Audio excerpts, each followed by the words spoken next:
It feels like only yesterday that I strapped on my saddle and claimed my new sword as Henry, the blacksmith's son from Skalitz. Yet I think that's down to how well the game has lasted over the years, and yes, at this point I do mean years. Kingdom Come Deliverance was a massive release back in 2018 and it hasn't wavered yet. But where has it all come from? And where is it going next? This is Kingdom Come Deliverance, 2 years later. Released on February the 13th, 2018, Kingdom Come Deliverance brought a different and sometimes viewed as more original look on gaming as it is today. Where everyone was taking their platforms to multiplayer only or basic single player experiences, Warhorse Studios decided to hark back to the days of single player epics of the early 2010s, taking inspiration from games like The Witcher, Skyrim and of course intense historical realism, and to bring their own world to life.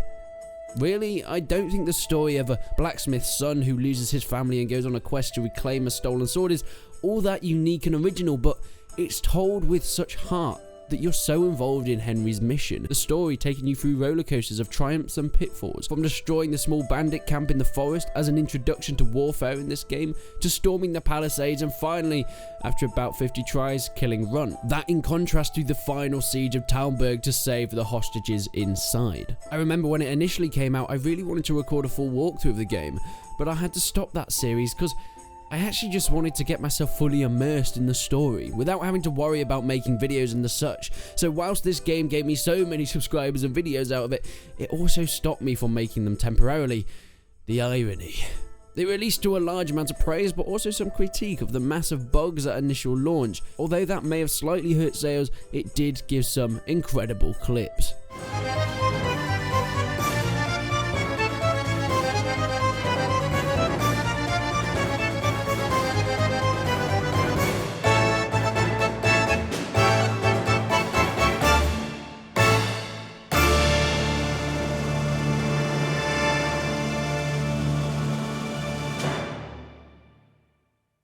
But of course, nothing good lasts forever. Stupid devs patching bugs. The mechanic of gaining new skills throughout the game and new ways to complete missions and finding new equipment isn't something new in Kingdom Come, but it was different in this game.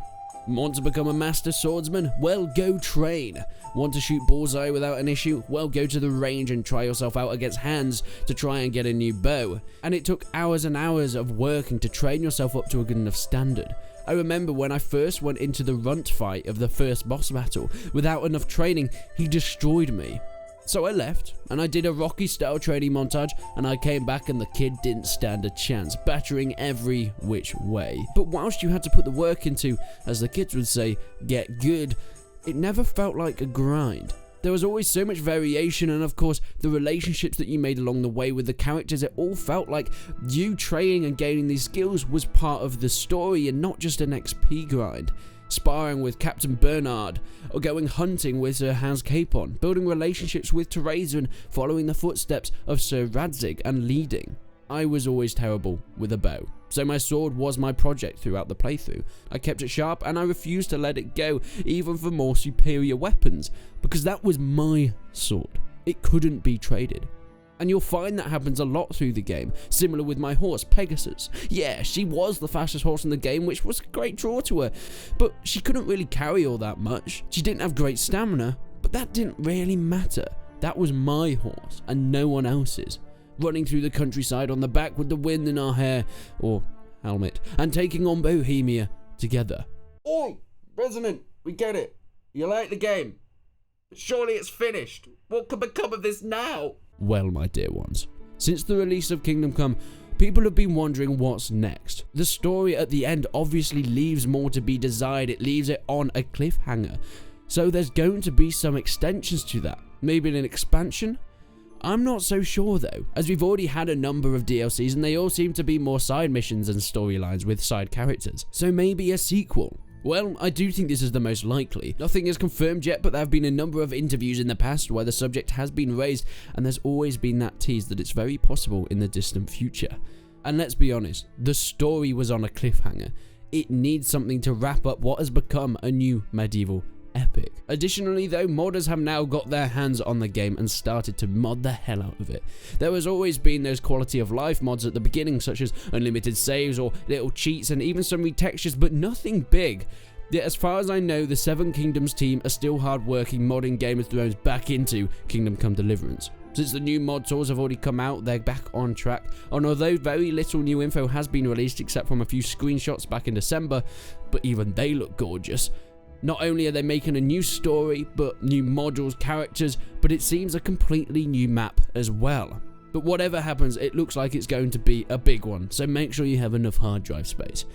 I'm sure in the future we'll see a number of new mods, and Warhorse Studios, if you so wish to, feel free to leave any teasers of what's next maybe down in the comments below. That would be great. I mean, I'm not trying to guilt you or anything, but there's many people here that I know would go to sleep crying if you didn't, so yeah. I'm not trying to guilt you though, so only if you want to leave some teasers, please. It has been an incredible 2 years for Kingdom Come Deliverance. They have managed to push a dying genre back into the mainstream, thrusting themselves into conversations alongside the epics such as Skyrim and The Witcher, putting themselves at the forefront of single-player masterpieces. But I can't wait to see what Warhorse Studios brings us next.